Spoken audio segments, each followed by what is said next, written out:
राधे राधे दोस्तों। सबसे पहले आप सभी का स्वागत है मेरे चैनल काव्या कजरी पर। मार्गशीर्ष यानी कि अगहन मास की एकादशी को उत्पन्ना एकादशी कहा जाता है। इसे पहली एकादशी माना गया है। उत्पन्ना एकादशी व्रत में पूजा के बाद कथा जरूर पढ़नी चाहिए। मान्यता है कि ऐसा करने से पूर्ण फल प्राप्त होता है।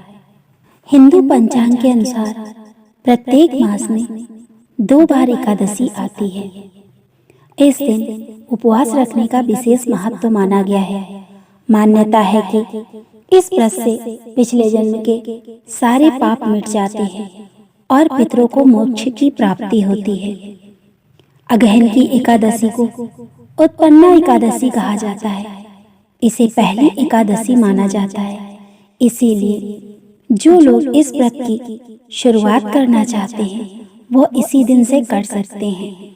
उत्पन्ना एकादशी व्रत में पूजा के बाद कथा जरूर पढ़नी या सुननी चाहिए। मान्यता है ऐसा करने से पूर्ण फल की प्राप्ति होती है। उत्पन्ना एकादशी का व्रत मार्गशीर्ष मास के कृष्ण पक्ष की एकादशी तिथि के दिन रखा जाता है, जिस वजह से एकादशी का नाम उत्पन्ना पड़ा है। दरअसल उत्पन्ना एकादशी के दिन मूर नामक असुर का वध माता एकादशी ने किया था। मार्गशीर्ष माह के कृष्ण पक्ष की एकादशी तिथि के दिन ही माता एकादशी की उत्पत्ति हुई थी। इसीलिए इस एकादशी का अधिक महत्व है। आइए जानते हैं उत्पन्ना एकादशी व्रत की तारीख, मुहूर्त, पूजा विधि और महत्व एवं व्रत कथा। उत्पन्ना एकादशी का व्रत इस बार 8 दिसंबर को रखा जाएगा। एकादशी तिथि 9 दिसंबर की सुबह तक रहेगी, लेकिन ब्रह्म मुहूर्त में एकादशी तिथि प्रारंभ 8 दिसंबर को हो रहा है। इसीलिए व्रत 8 दिसंबर को ही रखा जाएगा। एकादशी तिथि का आरंभ 8 दिसंबर को सुबह 5:06 से होगा और 9 दिसंबर को सुबह 6:31 तक एकादशी तिथि रहेगी। एकादशी माता की उत्पत्ति भगवान विष्णु के हृदय से हुई है। दरअसल भगवान विष्णु जब शयन कर रहे थे तो वहां इन्हें मारने के लिए मूर नामक एक असुर आ पहुंचा। तभी माता उत्पन्ना ने प्रकट होकर उसका वध कर दिया। ऐसी मान्यता है कि उत्पन्ना एकादशी का व्रत रखने से अश्वमेध यज्ञ के समान फल प्राप्त होता है। साथ ही व्रत के दिन दान करने से लाख गुना फल मिलता है। इस व्रत को करने से लाख गुना फल प्राप्त होता है। इस व्रत को करने से भगवान विष्णु के साथ माता लक्ष्मी भी बहुत प्रसन्न होती हैं। एकादशी भगवान विष्णु की साक्षात शक्ति है, जिस शक्ति ने उस असुर का वध किया है, जिसे भगवान भी जीत पाने में असमर्थ थे। इस दिन भगवान विष्णु के अंश से एक योग माया कन्या के रूप में प्रकट हुई, जिनका नाम एकादशी रखा गया। मान्यता है कि उत्पन्ना एकादशी व्रत के प्रभाव से जातक को अश्वमेध यज्ञ के समान फल प्राप्त होता है। व्रत के दिन दान से लाख गुना वृद्धि के फल की प्राप्ति होती है। व्रत के अतिरिक्त इस दिन दान करने से माँ लक्ष्मी अति प्रसन्न होती है और जीवन में धन संपत्ति में बढ़ोतरी होती है। सूत जी कहने लगे, हे ऋषि, इस व्रत का वृतांत और उत्पत्ति प्राचीन काल में भगवान कृष्ण ने अपने परम भक्त युधिष्ठिर से कही थी, वही मैं तुमसे कहता हूँ। एक समय युधिष्ठिर ने भगवान से पूछा कि एकादशी का व्रत किस विधि से किया जाता है और उसका फल कैसे प्राप्त होता है। उपवास के दिन जो क्रिया की जाती है आप कृपा करके मुझसे कहिए। ये वचन सुनकर श्री कृष्ण कहने लगे, हे युधिष्ठिर, मैं तुमसे एकादशी के व्रत का महत्तम कहता हूँ, सुनो। सर्वप्रथम हेमंत ऋतु में मार्गशीर्ष कृष्ण एकादशी से इस व्रत को प्रारंभ किया जाता है। दशमी को सायंकाल भोजन के बाद अच्छी प्रकार से दातुन करें ताकि अन्न का अंश मुंह में ना रह जाए। रात्रि को भोजन कदापि ना करें, न अधिक बोले। एकादशी के दिन प्रातः 4 बजे उठकर सबसे पहले व्रत का संकल्प करें। इसके पश्चात शौच आदि से निवृत्त होकर शुद्ध जल से स्नान करें। व्रत करने वाला चोर, पाखंडी, पर स्त्रीगामी, निंदक, मिथ्याभाषी तथा किसी भी प्रकार के पापी से बात ना करे। स्नान के पश्चात धूप, दीप, नैवेद्य आदि से 16 चीजों से भगवान का पूजन करें और रात को दीप दान करें। रात्रि में सोना या प्रसंग नहीं करना चाहिए। सारी रात भजन कीर्तन आदि करना चाहिए। जो कुछ पहले जाने अनजाने में पाप हो गए हों उनकी क्षमा मांगनी चाहिए।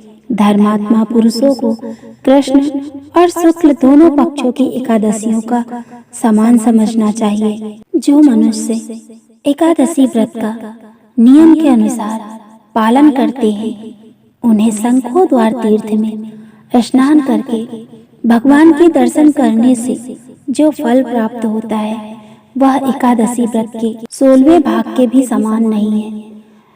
वेदपात के दिन दान का लाख गुना फल होता है। संक्रांति से 4 लाख गुना तथा सूर्य चंद्र ग्रहण में स्नान दान से जो पुण्य प्राप्त होता है वही पुण्य एकादशी के दिन व्रत करने से मिलता है। अश्वमेघ यज्ञ करने से 100 गुना तथा 1 लाख तपस्वियों को 60 वर्ष तक भोजन कराने से 10 गुना, 10 ब्राह्मणों अथवा 100 ब्रह्मचारियों को भोजन कराने से 1000 गुना पुण्य भूमि दान करने से होता है। उससे 1000 गुना पुण्य कन्या दान से प्राप्त होता है। इससे भी 10 गुना पुण्य विद्या दान करने से होता है। विद्या दान से 10 गुना पुण्य भूखे को भोजन कराने से होता है।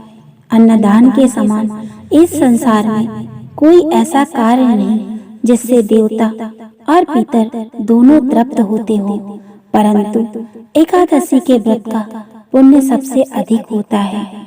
1000 यज्ञों से भी अधिक इसका फल होता है। इस व्रत का प्रभाव देवताओं को भी दुर्लभ है। रात्रि को भोजन करने वाले को उपवास का आधा फल मिलता है और दिन में एक बार भोजन करने वाले को आधा ही फल प्राप्त होता है। जबकि निर्जल व्रत रखने वाले को महत्तम तो देवता भी वर्णन नहीं कर सकते।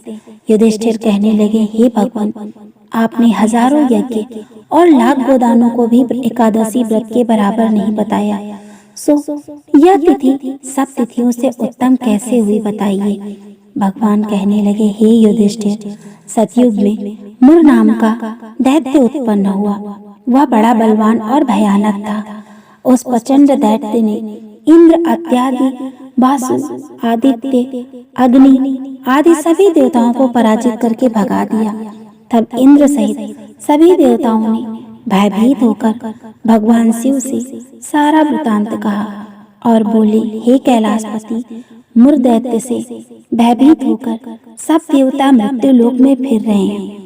तब भगवान शिव ने कहा, हे देवताओं, तीनों लोकों के स्वामी, भक्तों के दुखों का नाश करने वाले भगवान विष्णु की शरण में जाओ, वे ही तुम्हारे दुखों को दूर कर सकते हैं। शिव जी के ऐसे वचन सुनकर सभी देवता क्षीर सागर में पहुँचे। वहाँ भगवान को शयन करते देख हाथ जोड़कर उनकी स्तुति करने लगे। हे देवताओं द्वारा स्तुति करने प्रभु, आपको बारंबार नमस्कार है। देवताओं की रक्षा करने वाले मधुसूदन, आपको नमस्कार है। आप हमारी रक्षा करें। दैत्यों से भयभीत होकर हम सब आपकी शरण में आए हैं। आप इस संसार के कर्ता, माता पिता, उत्पत्ति और पालन करता और संहार करने वाले हैं। सबको शांति प्रदान करने वाले हैं। आकाश और पाताल में भी आप ही हैं। सबके पितामह ब्रह्मा, सूर्य, चंद्र, अग्नि, सामग्री, होम, आहुति, मंत्र, तंत्र, जप, यजमान, यज्ञ, कर्म, कर्ता, भोक्ता भी आप ही हैं। आप सर्वव्यापक हैं। आपके सिवा तीनों लोकों में चर तथा अचर कुछ भी नहीं है।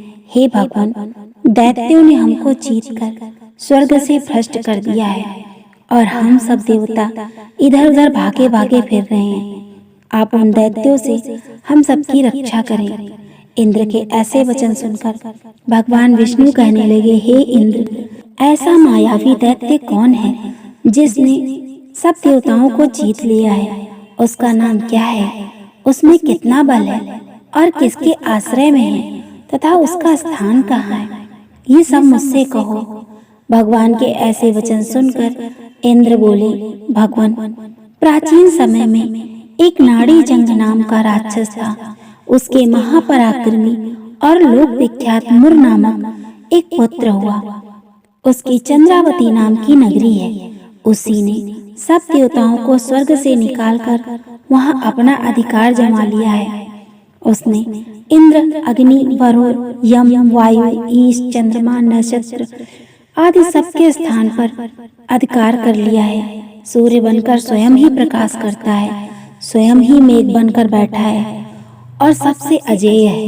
ये असुर निकंदन, उस दुष्ट को मारकर देवताओं को अजेय बनाइए। ये वचन सुनकर भगवान ने कहा, हे देवताओं, मैं शीघ्र ही उसका संहार करूंगा। तुम चंद्रावती नगरी जाओ। इस प्रकार कहकर भगवान सहित सभी देवताओं ने चंद्रावती नगरी की ओर प्रस्थान किया। उस समय दैत्य मुर सेना सहित युद्ध भूमि में गरज रहा था। उसकी भयानक गर्जना सुनकर सभी देवता भय के मारे चारों दिशाओं में भागने लगे। जब स्वयं भगवान रणभूमि में आए तो दैत्य उन पर भी अस्त्र शस्त्र आयुध लेकर दौड़े। भगवान ने उन्हें सर्प के समान अपने बाणों से बीन डाला। बहुत से दैत्य मारे गए, केवल मुर बचा था। वह अविचल भाव से भगवान के साथ युद्ध करता रहा। भगवान जो जो तीक्ष्ण बाण चलाते वह उसके लिए पुष्प सिद्ध होता। उसका शरीर छिन्न भिन्न हो गया, किंतु वह लगातार युद्ध करता रहा। दोनों के बीच मल्ल युद्ध भी हुआ। 10,000 वर्ष तक उनका युद्ध चलता रहा, किंतु मुर नहीं हारा। थककर भगवान बद्रिकाश्रम चले गए। वहाँ हेमवती नामक सुंदर गुफा थी। उसमें विश्राम करने के लिए भगवान उसके अंदर प्रवेश कर गए। वह गुफा 12 योजन लंबी थी और उसका एक ही द्वार था। विष्णु भगवान वहाँ योग निद्रा की गोद में सो गए। मुर भी पीछे पीछे आ गया और भगवान को सोया देखकर मारने को उद्यत हुआ। तभी भगवान के शरीर से उज्जवल कांतिमय रूप वाली देवी प्रकट हुई। देवी ने राक्षस मुर को ललकारा, युद्ध किया और उसे तत्काल मौत के घाट उतार दिया। श्री हरि जब योग निद्रा की गोद से उठे तो सब बातों को जानकर उस देवी से कहा कि आपका जन्म एकादशी के दिन हुआ है, अतः आप उत्पन्ना एकादशी के नाम से पूजित होंगी। आपके भक्त वही होंगे जो मेरे भक्त होंगे। का जन्म मार्गशीर्ष मास की कृष्ण पक्ष की एकादशी तिथि को हुआ है, इसीलिए आज से आपका नाम एकादशी होगा। इस दिन देवी एकादशी उत्पन्न हुई थी, इसीलिए इसे उत्पन्ना एकादशी कहा जाता है। जो एकादशी का व्रत करता है उसे वैकुंठ लोक की प्राप्ति होती है। अगर आपको ये कथाएं पसंद आ रही हैं, ऐसे ही और वीडियो देखने के लिए मेरे चैनल को सब्सक्राइब करें, वीडियो को लाइक करें, कमेंट करें। राधे राधे दोस्तों।